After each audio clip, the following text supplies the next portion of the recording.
नमस्कार दर्शकों, आपके साथ मैं हूं विवेक शर्मा और आप देख रहे हैं उत्तर बंगाल एवं सिक्किम का leading news channel SK live. आज के दिनों के समाचार के प्रस्तुत करता है संजीवनी फसल को सुरक्षा कवच किसानहरु को निम्ति वरदान। Webel computer training centre opposite Siliguri college, gate number 2, college Para, Siliguri. International furniture, unbeatable price. Visit a Royal Oak store today. घर के फर्श की चमक को रखिए बरकरार जीप्स निमोल नीम हर्बल के साथ। बस डाउनलोड करें और होलसेल में कपड़ों की शॉपिंग करें ए से जेड तक। सिलीगुड़ी में लगातार रूप से हो रही है भारी बारिश, आम जनजीवन अस्त व्यस्त, कई इलाकों में जल जमाव की स्थिति। उत्तर बंगाल के कई हिस्सों के साथ साथ सिलीगुड़ी शहर और उसके आसपास के इलाकों में भारी बारिश हुई है। शहर में सुबह से ही आसमान में काले बादल मंडरा रहे थे और भारी बारिश शुरू हो गई। बारिश के कारण कई इलाकों में जल जमाव की स्थिति उत्पन्न हो गई है। सुबह से हवा के साथ बारिश हो रही है। कम दबाव के कारण मध्य से हल्की बारिश हो रही है। बारिश के कारण लोगों का काम प्रभावित हो रहा है। भारी बारिश के कारण नदियों में उफान, तिस्ता और जलढाका नदी में येलो सिग्नल जारी, जगह जगह जल जमाव।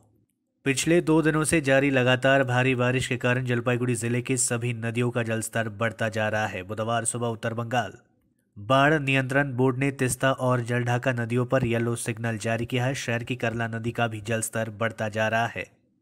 नदी किनारे रहने वाले लोगों को जगह खाली कराने का निर्देश दिया गया है। दूसरी ओर भारी बारिश के कारण जलपाईगुड़ी शहर के विभिन्न इलाकों में पानी जाम हो गया है। जल जमाव के कारण लोगों को भारी दिक्कतों का सामना करना पड़ रहा है। मौसम विभाग के अनुसार जलपाईगुड़ी में आज सुबह 37.8 मिलीमीटर बारिश रिकॉर्ड की गई। इसके साथ ही मौसम विभाग की ओर से अगले 24 घंटों में उत्तर बंगाल के विभिन्न हिस्सों में भारी बारिश की संभावना जताई है। पश्चिम बंगाल में सुनियोजित साजिश के तहत हुई हिंसा, जांच कमेटी ने गृह मंत्रालय को सौंपी रिपोर्ट। पश्चिम बंगाल में इसी साल विधानसभा चुनाव के नतीजे आने के बाद हुई हिंसा को लेकर फैक्ट फाइंडिंग कमेटी ने केंद्रीय गृह मंत्रालय को अपनी रिपोर्ट सौंप दी है। रिपोर्ट में कहा गया कि बंगाल में सुनियोजित साजिश के तहत हिंसा को अंजाम दिया गया था। रिपोर्ट में कहा गया है कि हिंसा के दौरान एक दल विशेष के समर्थकों को निशाना बनाया गया था। इस हिंसा में राजनीतिक कार्यकर्ताओं के साथ गुंडे और माफिया भी शामिल थे। रिपोर्ट में कहा गया है कि जिन लोगों ने वोट नहीं दिया उनके साथ मारपीट की गई और एक दल विशेष को वोट नहीं देने को कहा गया था। महिलाओं के साथ बलात्कार किया गया और लोगों के घर तोड़े गए।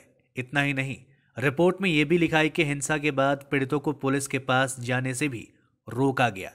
जांच कमेटी ने बंगाल सरकार से पीड़ितों को राहत पैकेज देने की बात कही है। साथ ही रिपोर्ट में कहा गया है कि पुलिस हिंसा के सभी मामलों में केस दर्ज करे।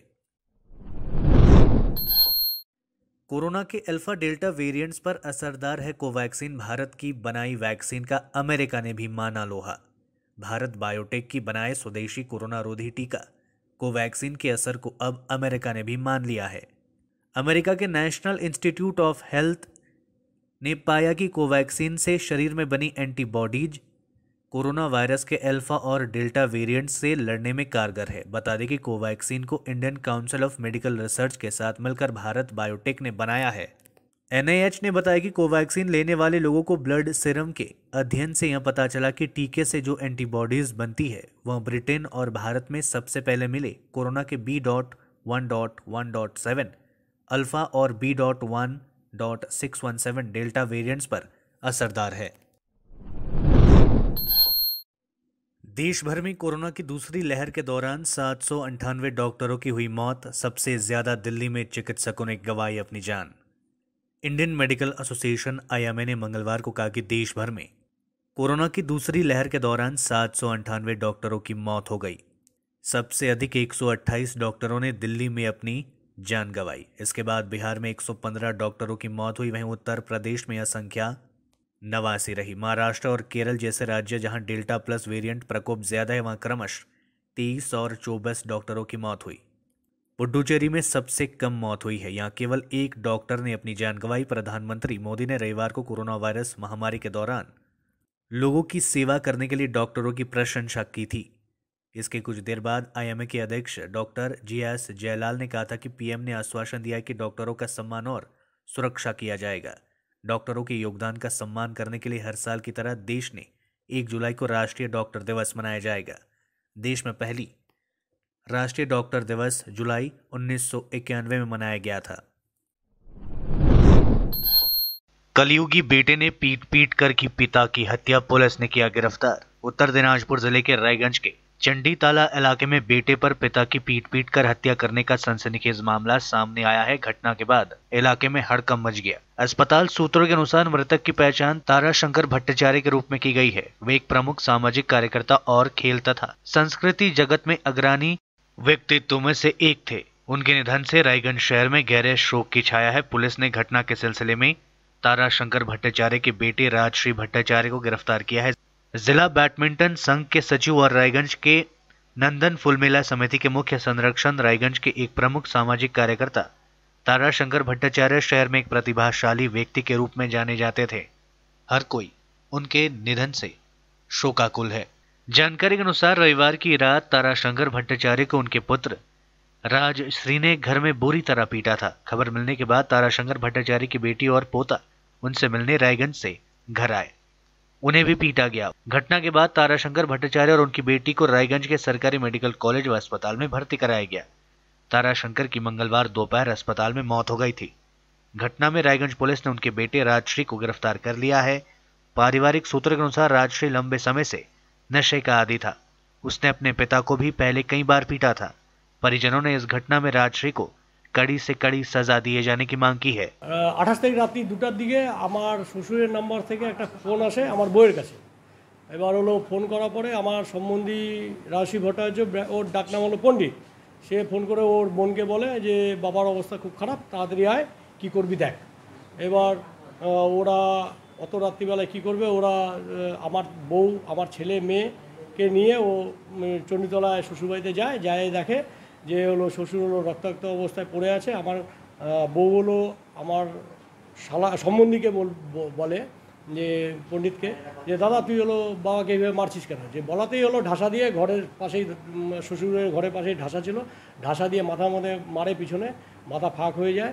আর আমার ছেলে হলো বাঁচাতে যায় ওর মাকে, ওর হলো হাতও ভেঙে দেয়, বা হাতটা বুড়ো আঙুল, আর ওর মাথাও মারে। তারপরে একটা বন্দুক নাকি বার করে হলো আমার মেয়েকে ধাওয়া করে। আমার মেয়ে ঊর্ধ্বশ্বাসে হলো আমার বাড়ির দিকে রওনা দেয়। মোহনবাটি আমার বাড়ি, মধ্যনবাটি ওয়াবাজারের ওখানে এসে আমার মেয়ে যখন আমাকে ফোন করে আমি সঙ্গে সঙ্গে বের হই আমি যাই। যাওয়ার পরে রাস্তায় হলো শিলিগুড়ি মোড়ে ওখানে আমার বউ আর মেয়ে দেখি লুকায় ছিল, ব্লিডিং হচ্ছিল মাথা দিয়ে। ওদেরকে টোটোতে উঠাই, আমি সোজা রায়গঞ্জ হাসপাতালে আসি। রায়গঞ্জ হাসপাতালে আসার পরে আমি হলো ওখান থেকে ডিউটি অফিসার বললো আপনি সোজা হলো একটা হলো কাগজ লিখে দিয়েছিল, ওই কাগজটা দিয়ে আমাকে বললো যে আপনি হলো আগে হলো ট্রিটমেন্ট করেন, তারপরে কেস ফেস হবে। আমি সোজা আসি রায়গঞ্জ হাসপাতালে। আমি এসে আমার ছেলে বউকে হলো আমি অ্যাডমিট করি। ছেলের মাথায় সেলাই পড়েনি, হাত ভেঙে গেছে, বউয়ের মাথায় 6টা সেলাই পড়ছে। এবার হলো তখন দিকে আমার শ্বশুর এখানে ভর্তি হয়েছে। কে ভর্তি করছে আমি জানি না, কে ভর্তি করছে আমি জানি না। लेते छोटा सा ब्रेक, फिर मिलेंगे ब्रेक के बाद। दवाइयों से छुटकारा अल्कलाइन पानी का सहारा। पहले 100 कस्टमर को मिलेगा 20 लीटर का जार, कोविड पैकिंग के साथ मात्र 125 रुपए प्रति जार, वह भी 2 साल तक। ऑफर के बाद वाले कस्टमर को मिलेगा 200 रुपए प्रति जार। अल्कलाइन के फायदे diabetic, acidity, cholesterol and blood pressure, weight loss, gives extra strength to our lungs. तो इंतजार किस बात का, आज ही बुकिंग करें। Toll free number 1800-572-9851। अब वक्त आ गया है अपने सपनों को एक नई पहचान देने का। अवेलेबल कंप्यूटर ट्रेनिंग सेंटर आपके लिए लेके आए हैं डिप्लोमा एंड कोर्सेज जैसे English speaking course, software application, financial accounting, Tally, Java, HTML, DTP, C++, Python जैसे बहुत से कोर्सेज एंड डिप्लोमा। और आपको मिलेगा hologram sealed certificate government of West Bengal undertaking, जो आपके हर सपने को देगा एक नई उड़ान। Webel computer training centre, opposite Siliguri college, gate number 2, college Para, Siliguri. घर के फर्श की चमक को रखिए बरकरार जीप्स निमोल नीम हर्बल के साथ, क्योंकि निमोल हर्बल नीम घर को साफ ही नहीं रखता बल्कि 99.9% जर्म्स और बैक्टीरिया का जड़ से सफाया भी करता है। घर को स्वच्छ बनाइए आप भी अपनाइए डीप स्टिमोल।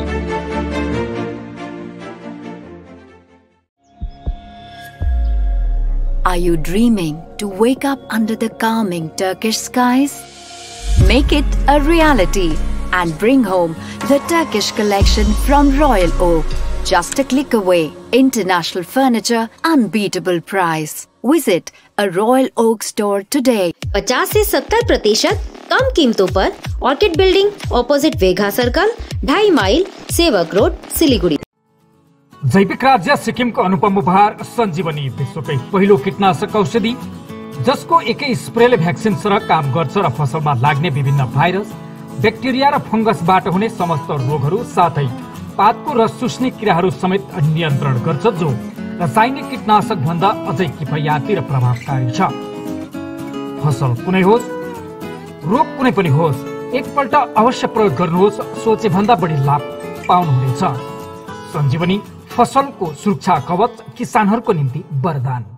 एसके लाइव ही बेस्ट ऑप्शन है। एसके लाइव का इस क्षेत्र में 24 घंटा टेलीविजन, एंड्रॉइड ऐप और वेबसाइट पर प्रसारण होता है। सोशल मीडिया पर भी हम उपलब्ध हैं। हमारी व्यूवरशिप 9 लाख से अधिक है। सिक्किम, हैथवे और NXT डिजिटल पर, दार्जिलिंग और कालिम्पोंग में दोनों हैथवे और CCN सेटअप बॉक्स पर, क्लामपुर से लेके मैनागुड़ी हैथवे पर, सिटी केबल पर सिलीगुड़ी और आसपास, नक्सलबाड़ी से पानी टंकी तक NXT डिजिटल में। तो सोचिए नहीं, कॉल करें 7908554308। ब्रेक के बाद आप सभी का स्वागत है। बढ़ते हैं खबरों की तरफ। Jalpaiguri science and nature club देश के सर्वश्रेष्ठ विज्ञान क्लब में शामिल। भारत सरकार के विज्ञान और प्रौद्योगिक विभाग अंतर्गत विज्ञान और विस्तार शाखा द्वारा Jalpaiguri science and nature club को देश के सर्वश्रेष्ठ विज्ञान क्लब में शामिल किया गया है। क्लब के सदस्य साल भर भारत में विज्ञान और पर्यावरण को लेकर काम करते हैं। संस्था की ओर से वर्ष भर आम जनता और छात्रों में वैज्ञानिक मानसिकता का प्रसार और प्रचार करना, विज्ञान के बारे में लोगों में जनमत निर्माण करने पर जोर दिया जाता है। इसके साथ ही प्रारंभिक स्तर से विज्ञान की शिक्षा देना, अफवाहों एवं पूर्वाग्रहों के खिलाफ लोगों को जागरूक करना, लोगों को पर्यावरण के प्रति जागरूक करना आदि कार्य संस्था की ओर से किया जा रहा है। इतना ही नहीं, संस्था की ओर से सरकार का ध्यान पर्यावरण संबंधी विषयों पर आकर्षित किया जाता है।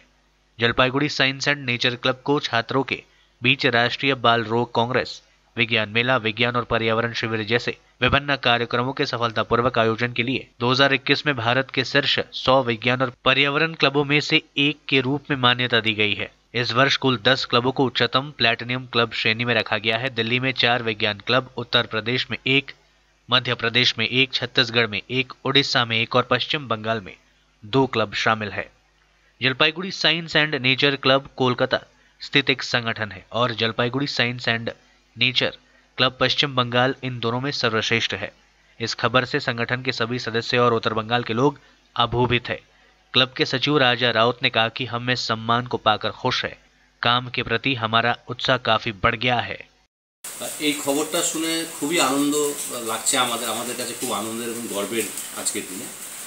আপনারা হয়তো জানেন যে গোটা ভারতবর্ষের যে বিজ্ঞান প্রযুক্তি দপ্তর আছে সেই কেন্দ্রীয় সরকার দ্বারা পরিচালিত সেই বিজ্ঞান ও প্রযুক্তি দপ্তরের অধীনে একটা স্বশাসিত সংস্থা আছে বিজ্ঞান ও প্রসার, যারা 1988 সাল থেকে গোটা দেশের যত বিজ্ঞান এবং পরিবেশ ক্লাব আছে তাদেরকে তারা একটা নেটওয়ার্কের মধ্যে এনেছেন এবং এই হিসেবে প্রায় 2.5 থেকে 3,000 এই মুহূর্তে সক্রিয় ক্লাব আছে গোটা দেশ জুড়ে। তো তার মধ্যে সেরা 100 যে বিজ্ঞান ক্লাব 2021 সালে ওনারা ঘোষণা করেছেন, সেই সেরা 100 মেধাবী বিজ্ঞান ক্লাবের মধ্যে আমরা স্থান পেয়েছি। এটা সত্যিকারের খুব আনন্দের। আপনাদের একটু বলে রাখি যে প্রতি বছর এই 100টি সেরা বিজ্ঞান ও পরিবেশ ক্লাব তারা স্বীকৃতি দেন প্রতি বছর, এবং এই 2021 সালে নতুন 10টি বিজ্ঞান ক্লাবকে এখানে স্থান দেওয়া হয়েছে, যেটা সর্বোচ্চ তাদের ক্যাটেগরি, যেটাকে প্ল্যাটিনাম ক্যাটেগরি বলা হয়। তো সেই ক্যাটেগরিতে আমরা চলে এসেছি এবং আমাদের কাছে মেল মারফত আমরা কিছুক্ষণ আগে খবর জানতে পারলাম যে যেহেতু কোভিড পরিস্থিতি, স্বাভাবিকভাবে ওনারা আমাদের ফিজিক্যালি সেখানে ডাকতে পারেননি, কিন্তু মেলে আমাদেরকে এই সার্টিফিকেটটা পাঠিয়েছেন এবং এটা আমাদের কাছে বড় প্রাপ্তি। এবং বলা চলে গোটা উত্তরবঙ্গে এই ধরনের কোনো বিজ্ঞান সংগঠনের আগে পায়নি। আমরাই Jalpaiguri science and nature club বিজ্ঞান ও পরিবেশ হিসেবে আমাদের কেন্দ্রীয় সরকার এই স্বীকৃতিটা দিলেন। তো এটাও বলে রাখি যে গোটা দেশে যে 10টা বিভিন্ন রাজ্য থেকে এই শিরোপার অধিকারী হলেন এই বছর। তার মধ্যে পশ্চিমবঙ্গ থেকে 2টি হয়েছে, একটা কলকাতা স্থিত কোনো একটা স্বেচ্ছাসেবী সংগঠন, আর জলপাইগুড়িতে আমরা জলপাইগুড়ি গোটা উত্তরবঙ্গে জলপাইগুড়ি সায়েন্স এনেছি একটা। এই আনন্দের মধ্য দিয়ে যেটা বলতে চাইছি, আমরা এই যে আনন্দ সেটা গোটা আমার উত্তরবঙ্গবাসীকে ভাগ করে নিতে চাইছি, জলপাইগুড়ি জেলার বাসীকে ভাগ করে নিতে চাইছি। সকল ছাত্রছাত্রী আমাদের যারা শুভানুধ্যায়ী আছেন, সকল পুরনো বর্তমান মেম্বার, সকলের কাছে এটা একটা সত্যি আনন্দের, এবং অবশ্যই এই স্বীকৃতি আমাদের কাজের ক্ষেত্রে আরও বেশি জানাবে, আমাদের আরও বেশি অনুপ্রেরণা জানাবে। আমরা আগামী দিনে আরও বেশি করে মানুষের জন্য, সমাজের জন্য কাজ করতে। देश में टीकाकरण अभियान को तेज करने के लिए देश को मिली चौथी वैक्सीन। स्पुतनिक के बाद अब मॉडर्ना की वैक्सीन को मिली मंजूरी। देश में जानलेवा कोरोना वायरस को खत्म करने के लिए केंद्र सरकार ने टीकाकरण अभियान तेज कर दिया है। देश में अब कुल 4 वैक्सीन को मंजूरी मिल गई है। कोविशील्ड और कोवैक्सीन पहले से ही, और स्पुतनिक और अब मुंबई की औषधि कंपनी सिप्ला को मॉडर्ना के टीके के आयात के लिए भारत के औषधि महानियंत्रक DGCI ने मंजूरी दे दी है। कोविशील्ड, कोवैक्सीन और स्पुतनिक के बाद मॉडर्ना का टीका भारत में उपलब्ध होने वाला कोरोना का चौथा टीका होगा। नीति आयोग के सदस्य स्वस्थ डॉक्टर VK पॉल ने कहा कि मॉडर्ना के भारतीय साझेदार सिप्ला के मार्फत एक आवेदन मिला था, जिसके बाद मॉडर्ना के टीके को औषधि नियामक द्वारा सीमित आपात उपयोग की अनुमति दे दी गई है। आपको बता दें कि सीरम इंस्टीट्यूट ऑफ इंडिया की कोविशील्ड को जनवरी 2021 में मंजूरी मिली थी। भारत बायोटेक की वैक्सीन कोवैक्सीन को भी जनवरी 2021 में मंजूरी मिली थी, और इस बीच स्पुतनिक को अप्रैल 2021 में आपातकालीन इस्तेमाल की मंजूरी मिली थी। जल स्वप्न परियोजना के तहत लोगों के घरों में मिल रहा है पानी। अलीपुरद्वार जिले के जटेश्वर 2 नंबर ग्राम पंचायत की ओर से राज्य सरकार के जल स्वप्न परियोजना के माध्यम से घर घर पेयजल पहुंचाने का काम शुरू किया गया है। जटेश्वर 2 नंबर ग्राम पंचायत के प्रधान समरेश पाल ने कहा कि ग्राम पंचायत के पूरे क्षेत्र में परियोजना पर काम शुरू हो गया है। उन्होंने बताया कि हर दिन सुबह, दोपहर और शाम को 3 समय पर पानी की आपूर्ति की जाएगी। दूसरी ओर इस परियोजना के तहत मिलने वाली सुविधाओं से लोग काफी खुश है। আমরা খুবই খুশি, কেন আমরা দূরে থেকে জল আনতাম, খুশি। আমরা বাড়ি বাড়ি জল পৌঁছে দেওয়ার যে প্রকল্প, মমতা ব্যানার্জি যেটাকে আমরা জল স্বপ্ন প্রকল্প বলি, সেই যে জল স্বপ্ন প্রকল্পের মধ্যে দিয়ে 140 পার্টে আমাদের কাজ চলছে। আমরা বাড়ি বাড়িতে জল পৌঁছে দিচ্ছি, এটা গ্রাম পঞ্চায়েতের তরফ থেকে। এবং এই পৌঁছে দেওয়ার জন্য মানুষের কাছে আমরা যে কথা দিয়েছিলাম ভোটের আগে, গত বিধানসভা ভোটের আগে, যা আমাদেরকে ভোট দিন, মমতা ব্যানার্জি যেটা স্বপ্নের জল স্বপ্নের যে প্রকল্প, সেই প্রকল্পের মধ্য দিয়ে আমরা আপনাদের বাড়ির জল পৌঁছে দেব। সেই আজকে মানুষ আমাদের ভোট দিয়েছে, আবার ক্ষমতা নিয়ে এসছে, আমরা সেই প্রকল্পের মধ্য দিয়ে মানুষের বাড়িতে বাড়িতে আমরা জল পৌঁছে দিচ্ছি। পানীয় জল, নলবাহিত পানীয় জল, যার মধ্য দিয়ে পেটের যে রোগ, বিভিন্ন ধরনের জল সংক্রান্ত যে রোগ, সেই রোগ থেকে আমরা অনেকটা রেহাই পাবো। সারা জটেশ্বর বিনামূল অঞ্চল ব্যাপী আমার কাজ চলছে। আমরা আশা রাখছি জটেশ্বর বিনামূল অঞ্চলে এমন কোনো জায়গা থাকবে না যে জায়গাগুলো আমরা পরিষ্কার পানীয় জল পৌঁছে দিতে পারবো না। তো কিছুটা জায়গায় যেন রেল লাইন পার হয়ে যেতে হয়, সেই জায়গাটাকে বাদ দিয়ে প্রায় বেশিরভাগ জায়গায় কাঁঠালবাড়ি, নবনগর, ডালিমপুর, জটেশ্বর, এই মৌজা যেগুলো আছে প্রত্যন্ত এরিয়ার মধ্যে আমাদের সেই কাজ, সমস্ত জায়গায় আমাদের কাজ। देश में कम हो रहा है कोरोना का कहर। लगातार तीसरे दिन 50,000 से कम मामले सामने। 24 घंटों में 817 लोगों ने गंवाई जान। कोरोना महामारी की दूसरी लहर से जूझने के बाद भारत में हालात अब सामान्य होने लगे हैं। लगातार तीसरे दिन कोरोना वायरस के मामले 50,000 से कम दर्ज किए गए और मौत का आंकड़ा भी कम हुआ है। स्वास्थ्य मंत्रालय के ताज़ा आंकड़ों के अनुसार पिछले 24 घंटों में 45,951 नए कोरोना केसेज आए और 817 संक्रमितों की जान चली गई है। इससे पहले सोमवार को 46,148 और मंगलवार को 37,566 कोरोना केसेज आए थे। वहीं पिछले 24 घंटों में 60,729 लोग कोरोना वायरस से ठीक भी हुए, यानी कि कल 15,595 एक्टिव केसेज कम हुए। आपको बता दें कि 29 जून तक देश भर में 33 करोड़ 28 लाख कोरोना वैक्सीन के डोज दिए जा चुके हैं। बीते दिन 36.51 लाख टीके लगाए गए। वहीं अब तक 41 करोड़ कोरोना टेस्ट किया जा चुका है। बीते दिन करीब 19 लाख कोरोना सैंपल टेस्ट किया गया, जिसका पॉजिटिविटी रेट 3% से ज्यादा है। देश में कोरोना से मृत्यु दर 1.31% है, जबकि रिकवरी रेट करीब 97% हो चुकी है। एक्टिव केस 2% से कम है। दुश्मन देश अब नहीं कर पाएंगे ड्रोन से अटैक। ड्रोन हमलों को नाकाम करने की तकनीक पर काम कर रही है सरकार, जल्द लाई जाएगी काउंटर ड्रोन पॉलिसी। जम्मू में शनिवार रात हुए ड्रोन जैसे हमलों से निपटने के लिए सरकार ने सिस्टम और तकनीक की पहचान कर ली है। इसके लिए जल्दी काउंटर ड्रोन पॉलिसी लाई जाएगी। रिपोर्ट के मुताबिक एक सीनियर अफसर का कहना है कि पूरे north western sector Jammu Kashmir और पंजाब में काउंटर ड्रोन सिस्टम की स्थायी तैनाती की ज़रूरत है। इससे जुड़ी पॉलिसी पर काम चल रहा है। काउंटर ड्रोन पॉलिसी के लिए जो मॉडल अपनाया जाएगा उसमें radio frequency RF detector, electric optical और infrared camera, radar, drone catching net, GPS, spoofers, laser और RF कैमरा का इस्तेमाल किया जाएगा। आज के लिए बस इतना ही। तमाम खबरों के लिए देखते रहिए SK लाइव, आपका समय आपकी खबर। धन्यवाद।